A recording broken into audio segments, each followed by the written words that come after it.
Hey everybody, Roger Levin here with your orthodontic practice production pearl of the week.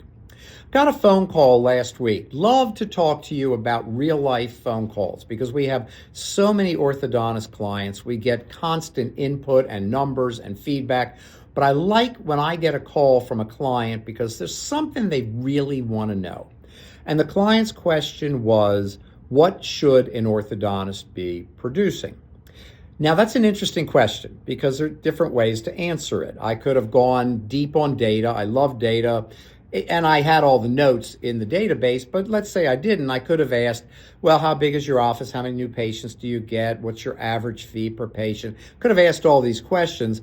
But the real answer is any orthodontist absolutely should be producing at least $1.5 million a year. And I mean collecting it. I don't mean insurance and then you get what they give you and the reimbursements. You should be collecting $1.5 million per year.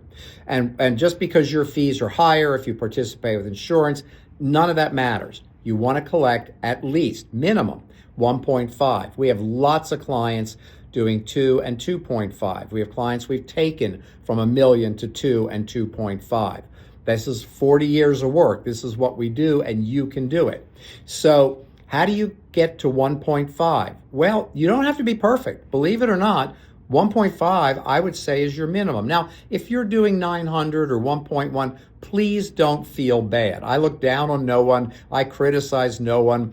Our career and my career is dedicated to helping people wherever they are. That's what we want to do. And after 40 years, we got a pretty good idea how to do it. But we also have a pretty good idea if somebody calls and says, I'm doing 800, what's going on? Now, we know, obviously, you don't have enough new patients to do 1.5. Okay, no brain surgery needed there. And you might think the only solution is get more patients. And maybe you're right. I mean, it is possible if you have enough new patients coming in, even if you're not closing well, you do 1.5 or more.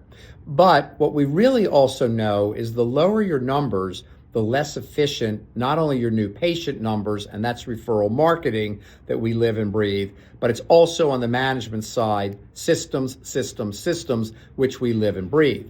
And I'm at the point where I can almost guess exactly which systems need to be overhauled depending on how much below that 1.5 you are.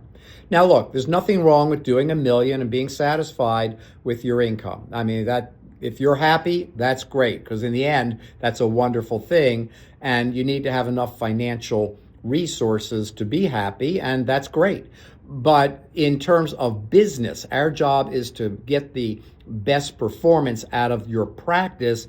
We want you at least 1.5. If you're not there, then your referral marketing needs attention, but so do your management systems. And by the way, referral marketing, much easier to figure out what to do. We need more new patients. That's pretty simple.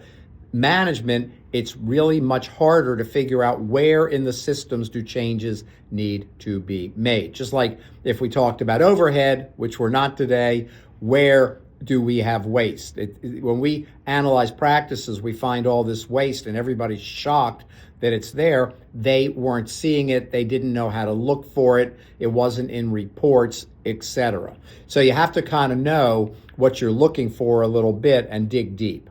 As always, I wish you increased practice production every year, and I'll see you next week.